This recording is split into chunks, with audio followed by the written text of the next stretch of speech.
Attendees are in listen-only mode. Hello everyone. Thank you for joining us today for a review of New Building Institute's 2018 IECC Proposals for Multifamily Housing and Agricultural Lighting. My name is Connie Umphris. I am the Communications Manager here at NBI. Before we begin, I have a couple of housekeeping things to tell you about. First, you are muted and we cannot hear you. This helps keep the background noise down so that everyone can better hear the speakers. I want to direct you to the dashboard that you should be able to see on the right-hand side of your screen. If you are having technical difficulties and cannot see the slides or hear our speakers, you can use the question pane in this dashboard to let us know and we will help you as we go. We will be addressing questions a bit differently today. If you could ask your questions via the question pane, we will reply offline individually. This leaves us able to explain our topics completely while still answering your questions fully. This webinar is being recorded and we will share the link and supporting materials via a follow-up email tomorrow. Feel free to forward that email on to your colleagues who may be interested. First up, Sean Deniston, a Senior Project Manager here at New Buildings Institute, and Nehemiah Stone, Principal at Stone Energy Associates, will be talking about our multifamily building proposal. Nehemiah Stone is an energy efficiency and renewable energy expert with extensive experience in the design, implementation, management, and evaluation of utility programs, third-party programs, and state and NGO policies. Areas of special expertise include affordable housing, multifamily building design, and the integration of the economics of efficiency at all levels, tenant, building owner, local community, and society at large into the program design process. Sean Deniston uses his expertise for code analysis, tool development, and research. He also manages NBI's Advanced Building Program, which provides technical resources for new construction projects. Sean's work at NBI also includes analysis and review of data relative to commercial building energy performance and prediction, code and energy program effectiveness, and energy technologies.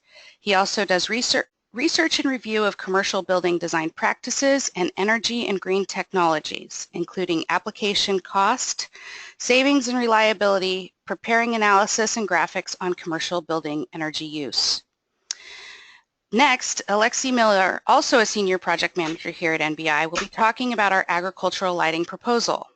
Alexi brings insight and analysis about cutting-edge technologies and strategies to diverse stakeholders as part of a wide-ranging effort to improve the energy performance of the built environment. As NBI's lead engineer, he manages technical tools and resources, including the Getting to Zero Buildings database, First View, and the Retrofit Savings Estimator. His analysis supports projects having to do with zero net energy buildings, building controls, evaporative cooling, deep energy savings retrofits, energy modeling software, emerging technologies, codes and policies, and more. Go ahead and take it away, Nehemiah. Thank you. Next slide. So what I'm going to cover in this short period is the need for having a code that focuses on multifamily and the tools that support that code and why it's important. So one of the first things I'll talk about what multifamily housing has undergone a lot of changes. What you're seeing right now is some initial or some early American multifamily housing. Next slide. And this is an example of one of the most efficient early multifamily housing in the country, using thermal mass and shading correctly. Next slide. What multifamily housing looks like today, obviously, is a lot different from that. But one of the things I want to point out here is there's a tremendous variety in what we call multifamily housing. Multifamily is often lumped with single family as residential housing, and then it's a big step to see that as different from single family, but in truth there are a lot of different kinds of multifamily, and we need to be able to address each of them with the code and with the tools. Next. So I'm going to go over why we need a multifamily code. How do we get there? Slightly how do we get there? Sean's going to cover that a lot more. And are there benefits that make this a particularly important effort? I've been working on this for probably about 6 or 8 years in different aspects, and it's starting to move a little bit. So it's good to see that people are recognizing there are benefits that are important. Next slide. So when we take a look at the codes, we have a commercial code and we have a residential code. For multifamily buildings, the commercial code covers from 4 stories and above, and the residential code covers what are called low-rise multifamily. Go ahead.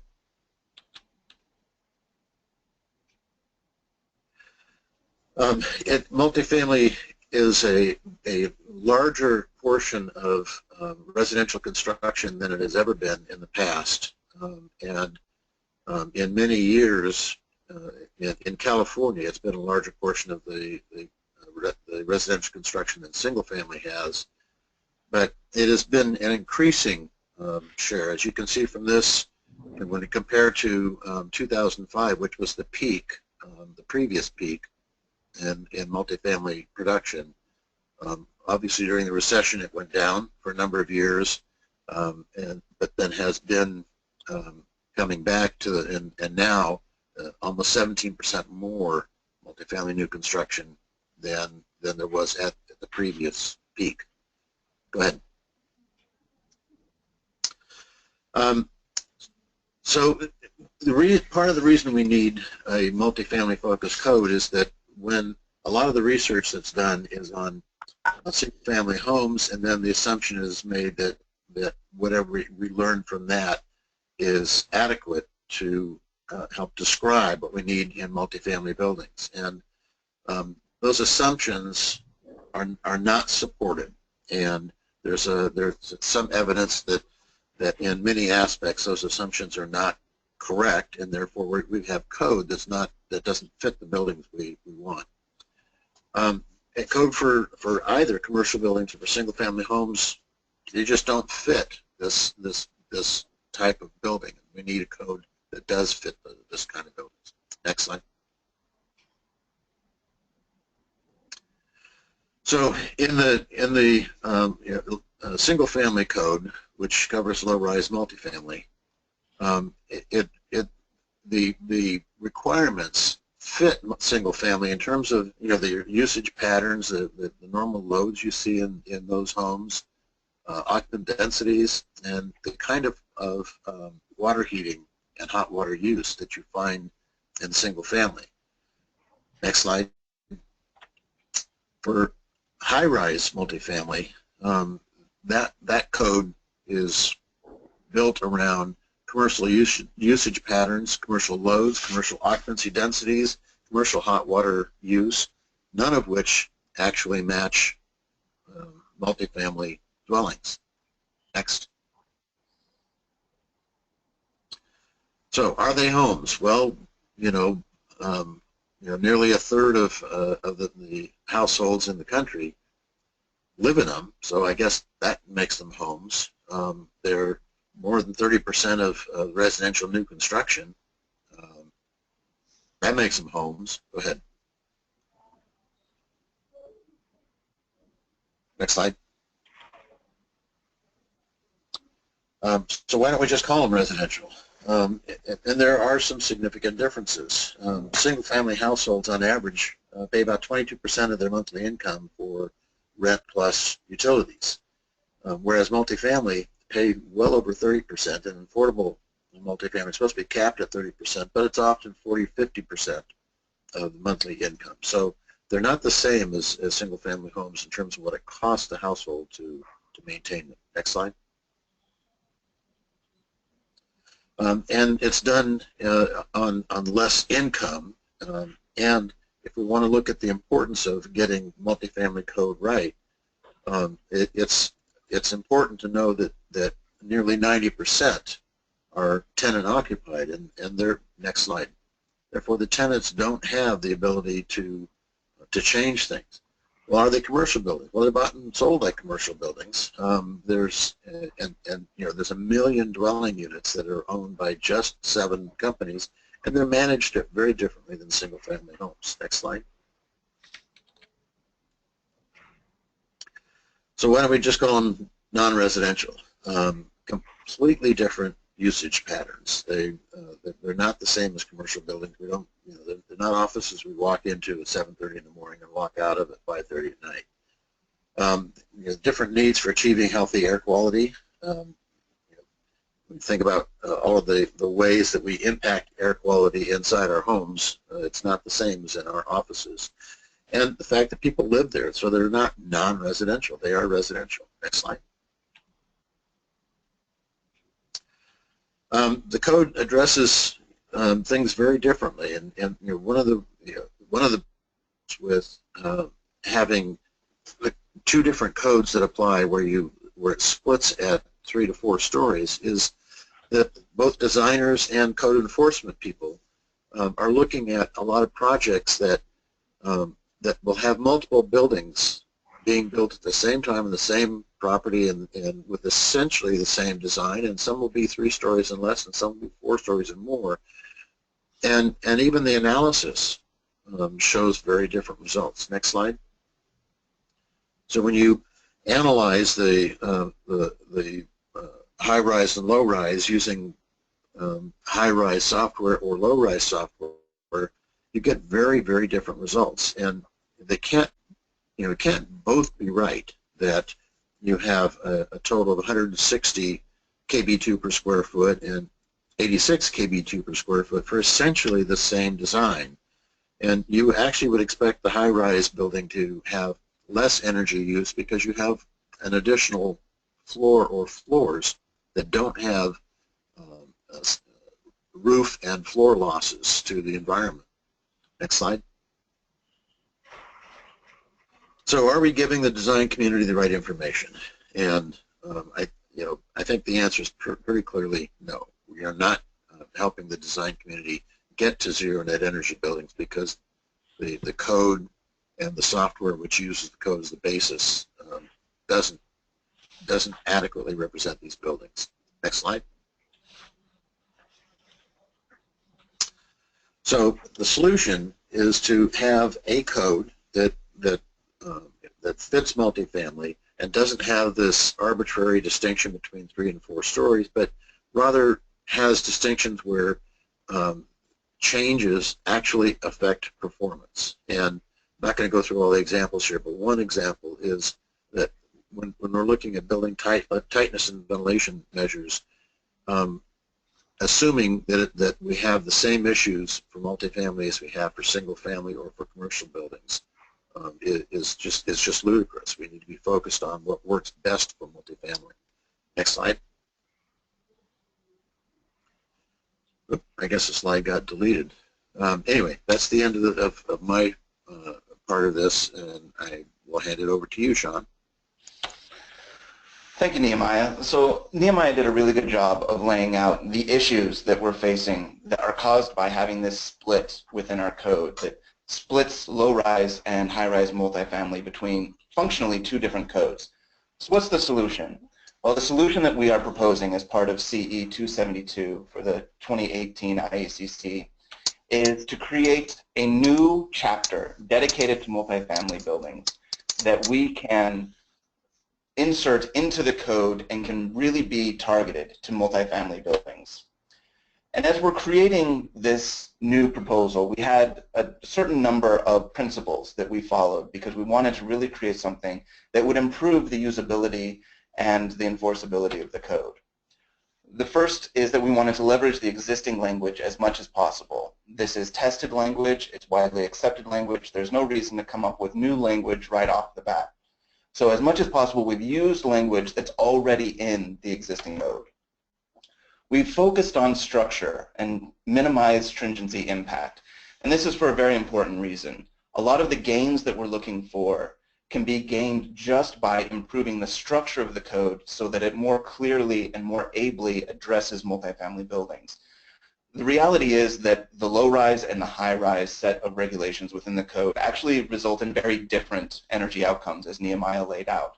And that is due to a whole bunch of different issues. So if we were to settle on a single set of requirements for multifamily, we would be changing stringency for some buildings, for most buildings, in many different ways. And we wanted to focus on structure so that each of those stringency differences could really be taken on one by one in the future as appropriate solutions to those stringency disparities can be worked out.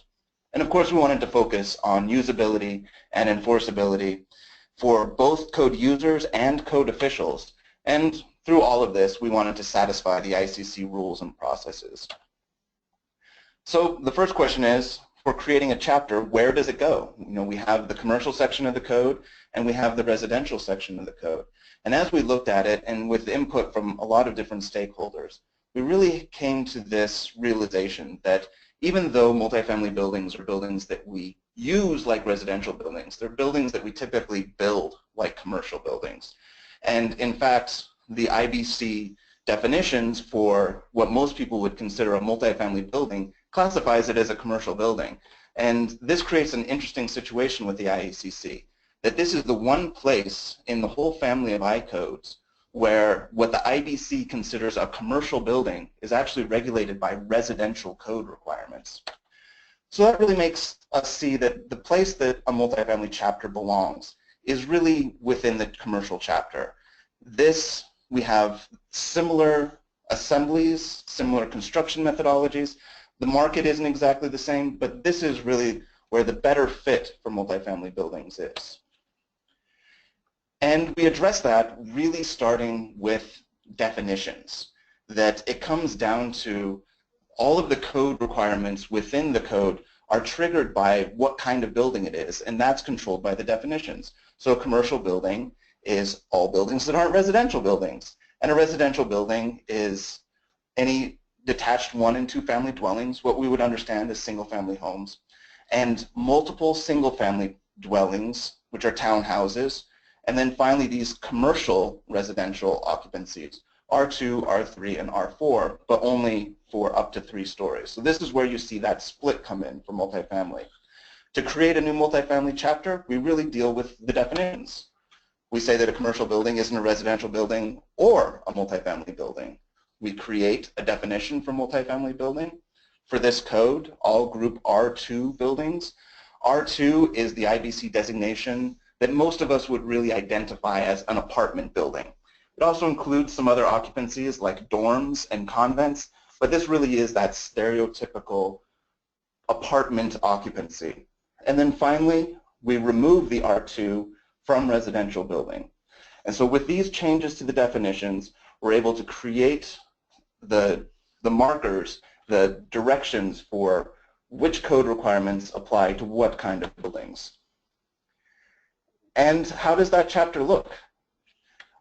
The reason that we want to create this new chapter and the really advantages of it is that we see that it provides an immediate improvement in clarity for multifamily buildings. And that means that instead of going through the commercial section or the residential section and picking out which requirements apply to multifamily buildings, because they don't all apply to multifamily buildings. This is especially a consideration in the commercial section, that you would go through this one chapter and it would include all the requirements that are applicable to multifamily buildings, providing much greater clarity for both the users and the officials. And then this chapter also creates a structure where all of these disparities in stringency between low-rise and high-rise can be addressed in the future in ways that really make a lot of sense, and where people can come together through the ICC code process, which is the real strength of the code process, where we reach a consensus through the hearing process. And we can eliminate the disparities that exist between low-rise and high-rise. And this is what the structure looks like. It will look very familiar to code users. You'll notice that the sections line up with what is currently in Chapter 4 of the commercial section, which is the main energy requirements in the commercial section. So this will be very familiar to code users. It's also in a very logical order, which I think is a great benefit to following that structure. And let's look through it, and we'll look through those sections and see how this actually applies, because you can see the chapter contains existing code language and references to existing code language.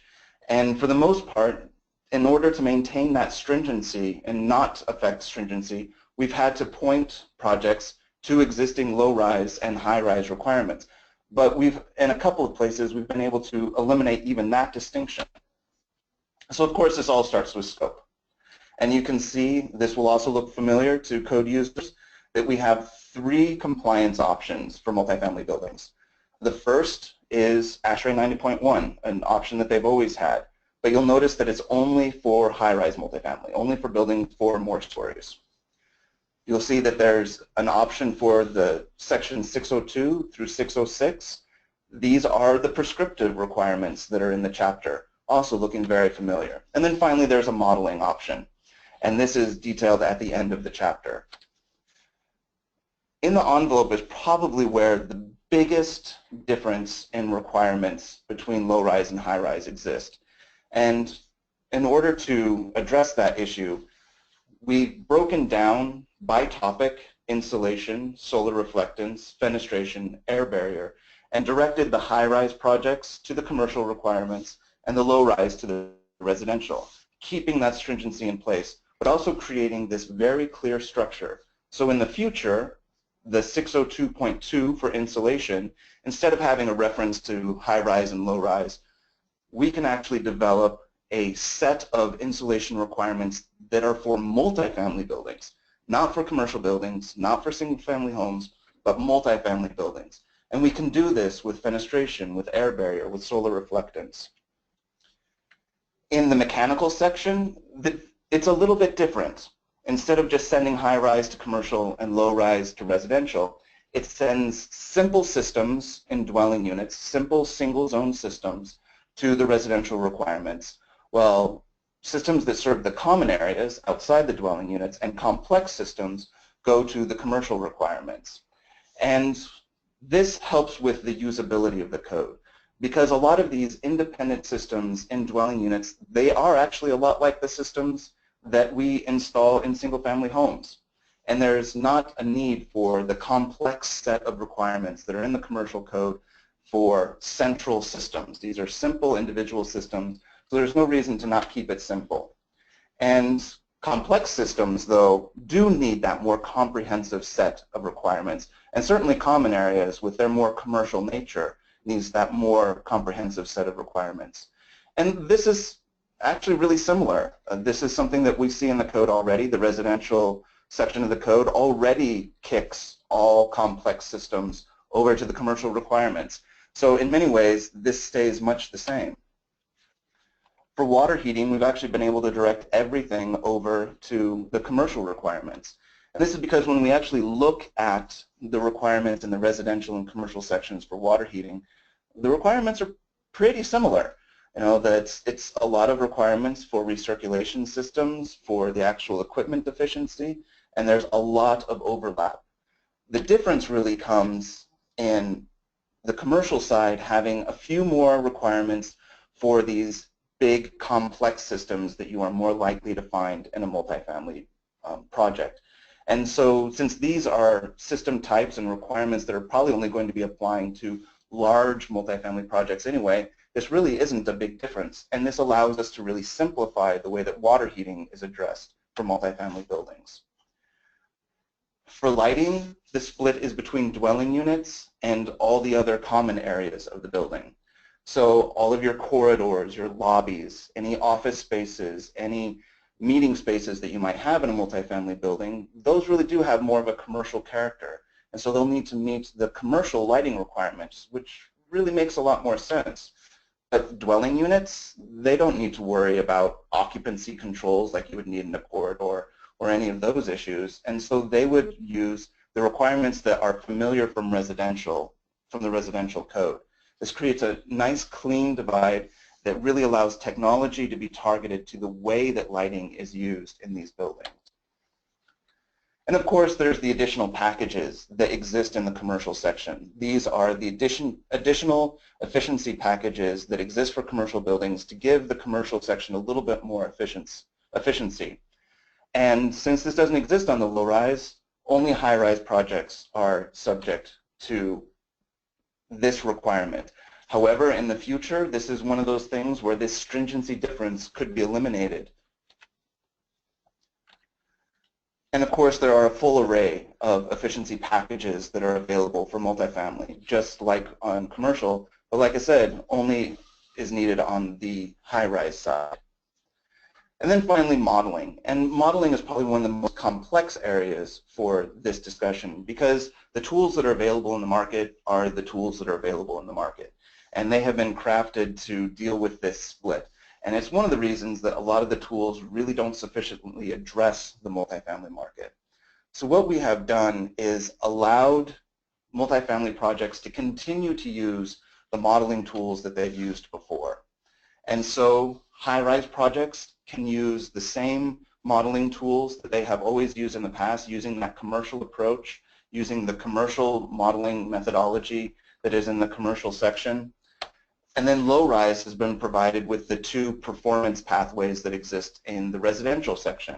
And this is the energy rating index approach or the straight-up modeling approach. And this is another one of those places that by beginning to consolidate the multifamily requirements in one place, we actually create the possibility of creating tools that really work for multifamily. If you ask anyone who works in this market, they will tell you about the difficulties of applying all of these tools to certain multifamily projects since they're really targeted to only small sections of the market.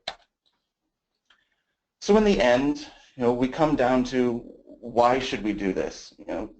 Nehemiah really laid out a lot of those specifics, but we can really boil it down to 5 reasons why. And the first is that the split in the code creates confusion in the market, and anytime there's confusion in the market, that's going to create problems for enforcement. By moving to a single set of requirements for multifamily, we simplify things for the market, and that in turn simplifies things for the code official. Neither part of the code really applies well to multifamily. It hasn't been tuned for multifamily. The commercial section has been tuned for commercial buildings, and the residential really for single-family homes. And those needs aren't the same as multifamily. And this is, a little bit more on the policy wonkish side, but the reality is that code development process is actually held up by multifamily issues. Any of you who might have been to any of the ICC hearings will have had this experience where we go up and during the commercial section there'll be a proposal and then the multifamily industry will stand up and rightly point out that's a great idea that does not work for multifamily buildings. And the same can happen on the single family side. And this really holds up the process. But there's also the flip side of that problem, which is that anytime a multifamily proposal comes up, it has to fit itself into what is really this foreign setup for requirements. It has to try to fit into requirements for commercial buildings or fit into requirements for single-family buildings. The reality of this divided code baseline creates a divided market, and that in turn makes it more difficult to create above-code standards and administer utility incentive programs. And we can see this very strongly in how a lot of utilities run their programs. There are a lot of utilities that actually just say, we're only going to address half the market. We're only going to run a high-rise program, or we're only going to run a low-rise program. Sometimes PUCs actually require the utilities to run different programs for commercial and residential, which means that if a utility does decide to run a multifamily program that approaches and engages both kinds of multifamily buildings, they're faced with having a real different offering for high-rise versus low-rise, sometimes even completely different teams. And there are a lot of multifamily projects out there where there are multiple buildings on the same campus, where some are 3-story and some are 4-story. And they're faced with a situation where they don't deal with the same utility team, they don't have the same set of incentives, they don't have the same set of requirements because all because the code baselines are different. You just can't run a utility program that way. And then finally, there's this issue of having multifamily divided up this way really makes it difficult to address multifamily energy issues in the code. Anytime that anyone wants to advance a new set of requirements that could really help multifamily, it has to be presented in both the commercial and the residential section. It has to be, as I mentioned before, it has to be really tailored and targeted so that it fits into the section and only applies to multifamily and doesn't apply to everything else. It creates complexity by creating these exceptions within the code that, oh, this requirement is only for multifamily buildings, so the other buildings don't have to worry about it. All of this creates a code situation where it's really difficult to address multifamily energy issues directly and really improve the market for multifamily buildings. So if you have any questions about this proposal, feel free to put them into the chat pane, or you can email me directly if you need any more information. And I urge you, please vote in the coming, if you are an ICC voting member, please vote. CE 272, that is the multifamily proposal. Of course, there are two parts. Part 1, vote as modified by our public comment that really seeks to improve the original proposal. But Part 2, as submitted. So thank you, and I'm going to hand it over to Alexi, who's going to talk to you about a completely different topic, agricultural lighting. Thank you, Sean.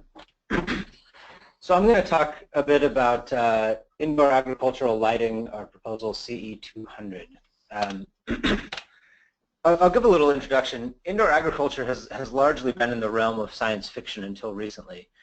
Now, today, startup companies are starting to use artificial lighting to grow food, to grow medical and recreational crops in indoor facilities. There are several primary trends driving this growth. Plummeting cost of high-quality LED lights, specifically designed and intended for crop production, an increased focus on local high-quality food in cities, and, of course, marijuana coming out of the shadows and becoming a legitimate industry in its own right.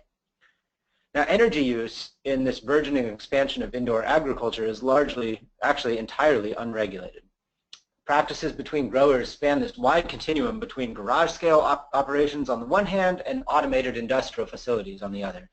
And city and county code officials are faced with all sorts of questions around indoor agriculture. Issues around energy use, electrical, fire, life safety, water quality, air quality, and more.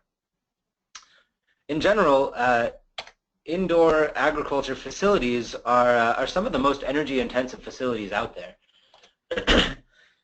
Typically, the energy intensity of an indoor ag facility will be similar to that of a data center, and often substantially more energy-intensive than a data center. The energy used in these facilities has three main end uses. Lighting is the first. It's the most energy intensive. It's maybe 30 to 50% of total energy use.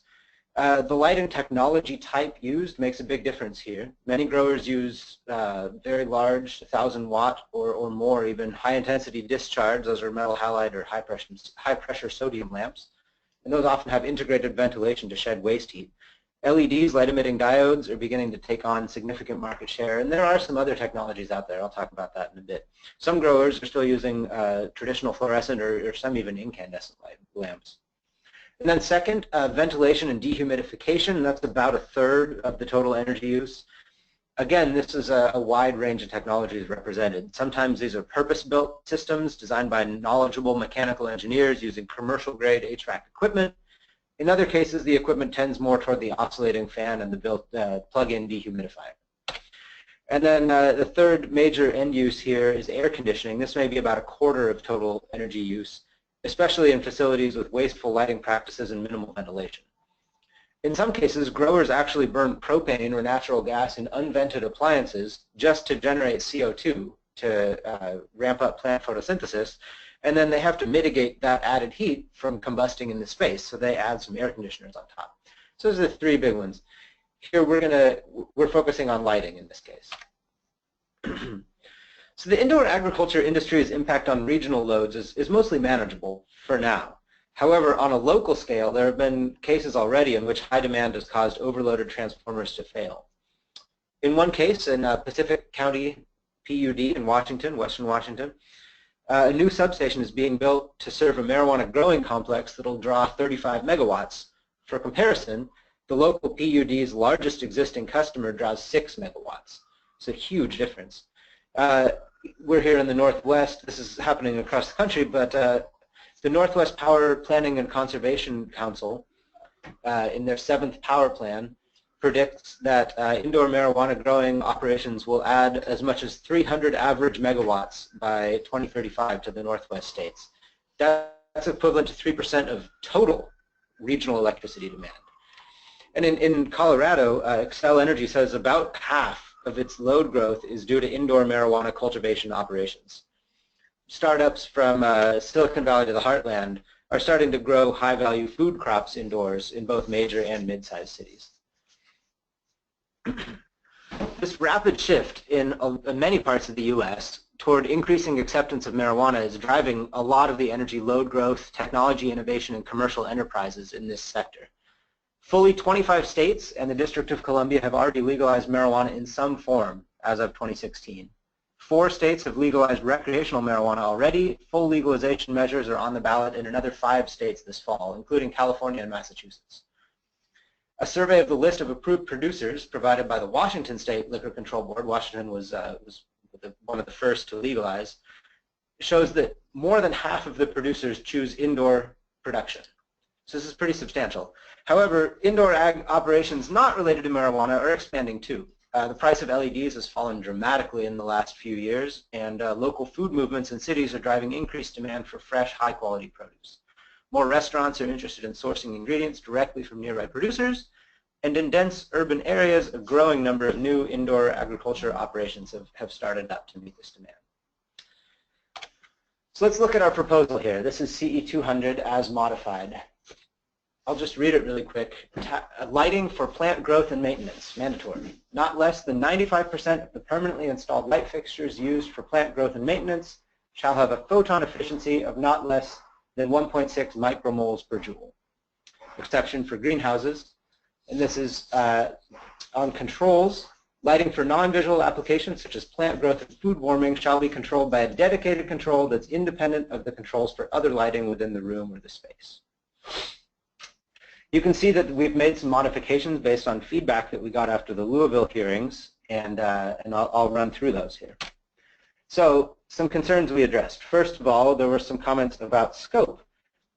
Specifically, people concerned that that this was an expansion of scope. Actually, in C40524, there are control requirements already in place for non-visual applications such as plant growth and food warming. So this is clearly within the current scope. We cleared out the word task, and then we previously had a provision about the size and square footage of control zones, and we determined, based on both feedback from those hearings and interviews with many experts in the field, that this was arbitrary and of limited usefulness in most agriculture and horticultural applications, and so we deleted that. We did retain the separation between controlling the lights that are intended for plant growth and controlling the lights that are intended for us humans to see. Now, what I really want to get into is the metric. When we first submitted this proposal, we based it on lumens per watt, because up till now, essentially all lighting has been addressed in codes and standards by either lumens per watt or by lighting power density. However, neither one really makes sense in this application. Lumens measure the light that humans can see. This works great if we're talking about measuring the efficacy of lighting products intended for people. The lumen is a measure of visible light. Now, I don't want to get too deep into the weeds of lighting science here. The point is that lumens are weighted toward the wavelength that we humans can perceive best, and light emitted at frequencies outside of those wavelengths, outside of the visible band, doesn't count. But in this case, we're talking about lighting products intended for plant growth and maintenance, and sunlight outside the visible band can be helpful in these applications. So we've concluded that lumens per watt is not the right metric. What is? The metric that makes the most sense here is called photon efficiency. It's a pretty simple metric. It's a measure of how many photons in total are coming out of the light fixture divided by how much input energy the fixture requires. It's a pretty simple efficiency metric, and it applies well to the wide variety of different fixtures that are actually used in indoor agricultural applications. The curve you see here is an example of some seminal work in this field from the 50s, actually, by a man named Keith McCree. I've put it up here to show that the wavelengths to which plants respond, the spectrum of those wavelengths is often broader than the spectrum for us humans. Not only do plants require different spectral distributions than we do, but every plant is unique, and some plants do best actually with a variety of spectral distributions over different points during their life cycle. We're trying to keep this language simple and broad enough that it's applicable to many different crops, to different plant life stages, and to a variety of different horticultural techniques. So here is our proposed minimum photon efficiency, 1.6 micromoles of light produced per joule of input required. In many cases, this is actually calculated by measuring the light output rate, that's photons per second, and dividing that by the fixture wattage input, watts, that is joules per second. We've done extensive research to set this performance level. We did a thorough search of the literature and found there's only one academic paper on this topic. It's from 2014 by Jacob Nelson and Bruce Mugby. However, nobody has published an update to that paper or another similar paper since 2014. There just isn't a lot of peer-reviewed scientific research done about indoor ag lighting and energy performance. Also, nobody's done much research, at least not with published results, tying this into codes and standards. We did a deep dive not only into the metrics used, but also the implications of lighting efficiency standards such as this on plant production. We've talked with manufacturers, with growers, consultants, in terms of both design and operation, code officials, and other players in this space. Those conversations have informed our modifications to CE 200. The consensus among those we've polled has been consistently that this is an achievable target that will ensure that indoor agricultural facilities will install reasonably good equipment as they build out. Now, one critical consideration in setting a performance standard like this is making sure that it's not an undue burden on the industry. We catalog more than 80 fixtures on the market today from 19 manufacturers, both large, like Philips and Gavita, and small. This is a performance level that can be met by several different technologies today, including LEDs, double-ended high-pressure sodium lamps, ceramic metal halide lamps, induction light-emitting plasma lamps, that's a fluorescent type of light. Some of these are budget fixtures, some of these are high-end customized fixtures. I'm happy to share this fixture list with anyone who's interested. This is a very fast-moving industry. I'm sure the people on the phone have witnessed the fast expansion of LED lights over the past few years. And now you see LED lamps taking up a much larger slice of the market in this sector and indeed in lighting in general than they used to. Manufacturers are focusing intensely on R&D, and as this industry grows, there will only be more incentives for the lighting industry to improve their products. By 2018, when this code goes into effect, I'm confident that there will be many more than the 80-plus fixtures we've cataloged today available. So in conclusion, this is a very rare, possibly once in a lifetime, opportunity to address energy use in a new industry. Now's the time to get in front of the curve before millions of square feet are built out across the nation, and to make sure that these facilities get it right the first time. Our extensive research into this topic has culminated in a simple, attainable, clear minimum fixture photon efficiency, 1.6 micromole. Manufacturers, growers, designers, and others we've talked to have agreed that this is the right way to define this metric and that the standard is set at a reasonable level. So I want to ask you, please vote for CE 200 as modified. Thank you, Alexei. Before we sign off, these are two of the big proposals that we have before the IECC for 2018, but these aren't the only ones. And we really see, we have 5 key votes that I want to just touch on briefly before we sign off. Of course, there is the multifamily, and there is a real need for this. At the Louisville hearings, the residential committee itself really struggled with how to apply the code requirements to these R-type occupancies. The issue that we are facing with multifamily is critical. The confusion that's created in the market is so deeply embedded and so widespread that even the experts that we trust to help guide the code development process were experiencing confusion and had difficulties. Agricultural lighting is an emerging market that could be huge, could be tremendous, one of the largest energy markets in buildings that this country will have faced in the last several years. This is our opportunity to get reasonable requirements in place before these loads hit the market. Get these requirements in place before these energy inefficiencies that can be widespread in this market become a problem. Beyond that, we have three more that we'd like to just mention briefly. We have CE 290, which is commissioning of new systems and alterations. Currently, the way that the requirements are set up in the IECC, any new equipment that goes into alterations does not have to be commissioned. This is an important part to ensuring the efficiency of new equipment.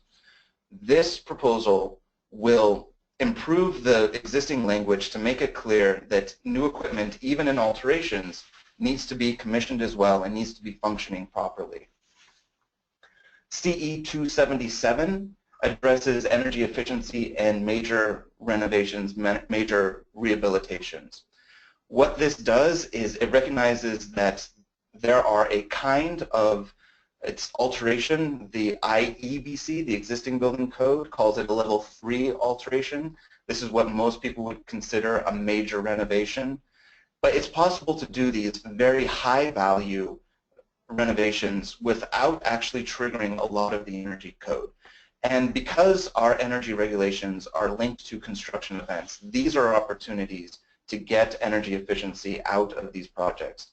And so what CE 277 does is it ensures that any major renovations actually make real improvements to the energy efficiency of the building. If they were going to do it already, then they'll be covered. But this ensures that any projects that are configured in a way to not trigger the energy requirements of the code will still have to improve the energy efficiency of the building. And finally, we have CE 37, which is outcome-based compliance option. Right now, we have a prescriptive option for compliance in the code, a performance or modeling option for compliance in the code. An outcome-based compliance would add the option to actually use actual energy data from the projects to determine compliance. It bridges the gap between what the code intends and what the code actually delivers. And it offers a very flexible compliance option to buildings. As we push closer and closer to Z&E, we're finding that a lot of our regulations and tools are less and less able to address some of these cutting-edge and real advanced technologies. The code does not recognize the value of natural ventilation. It does not do much to recognize the value of passive solar approaches. And so an outcome-based code would allow these advanced projects, these more sophisticated projects, to make their way through the code despite the code's limitations. And as an alternative, it only applies to the projects that actually want to do it.